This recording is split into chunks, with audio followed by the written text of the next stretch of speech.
Jain children, I'm here with the second chapter from English language, and today we will talk about subject and predicate. In the previous video we already learned about what a sentence is and the types of sentences. Now let's see the parts of a sentence. All the sentences in English language have two parts, subject and predicate. In other words, a sentence is like a bike. The subject is the one wheel and predicate is the other wheel of the bike. Now let us see what is a subject. It is that part of a sentence about which something is said. It may be a noun or a pronoun. It means subject is a part of a sentence about whom or about which we are talking. It may be a noun or a pronoun. So a person or an animal or a thing about whom we are talking in the sentence is the subject. Alright, let us see what is a predicate. It is that part of a sentence that describes the subject which begins with a verb. It means predicate is the other part of the sentence that tells us about the subject. It is the verb and the rest of the sentence. For example, in sentence number 1, my father goes to office. My father is the subject. Why? Because it is that part of the sentence about whom we are talking. And goes to the office is the predicate because it is describing the subject. It is telling us about the subject. In another sentence, she needs a new school bag. About whom we are talking? We are talking about she. So she is the subject. And what are we talking about? She needs a new school bag. So it is a predicate. So from example number 1 and 2, you also notice that subject may be a noun or a pronoun.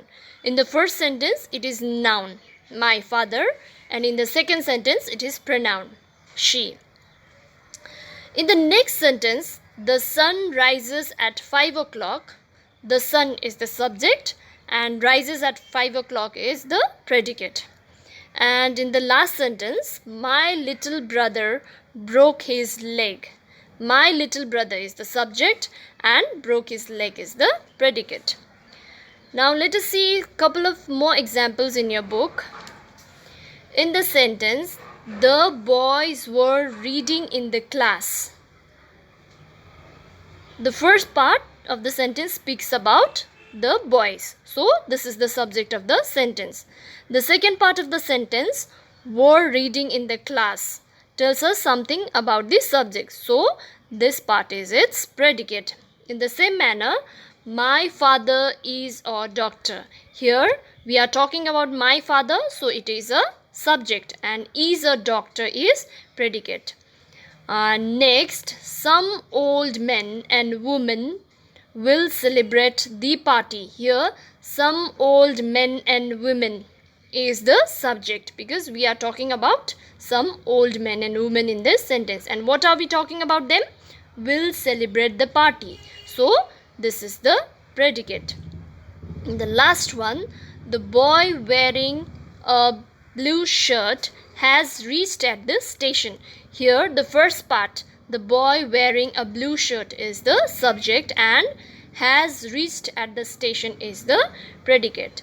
So from the following examples, we also came to know that a subject may be a single word, isn't it? Like she or yes, only she, or it may be more than a single word like my father, the son, my little brother, or some old men and women, the boy wearing a blue shirt. So subject may be one word or it may be more than one word, and subject may be a noun or it may be a pronoun. Alright, in a sentence, subject usually comes first, but sometimes it may be after the predicate. For example, in the first sentence, here comes the teacher. About whom we are talking? We are talking about the teacher. So you see the subject, the teacher is at the back and predicate here comes is in front. In another sentence, there are 5 birds. The subject 5 birds are at the back and predicate there are is in the front. So this happens sometimes and only in few sentences. Now, in imperative sentences, the subject you is hidden. So, in last lesson, we learned imperative sentences. It express request or command or order, isn't it? So, in imperative sentences, especially in any order or command, the subject you is hidden. For example, we always say come back here, but it is actually you come back here. So in such imperative sentences, the subject is you, but it is hidden. In the same manner, go home now. The sentence is you. So whenever you get such questions like you are not being able to find the subject because there is no any person or no any animal, so you have to see whether it is imperative sentence. If it is imperative sentence, if it is a command or order, you have to write this that the subject is you. So we have come to an end of this lesson. Go through this chapter and contact me for any problem. Have a great day.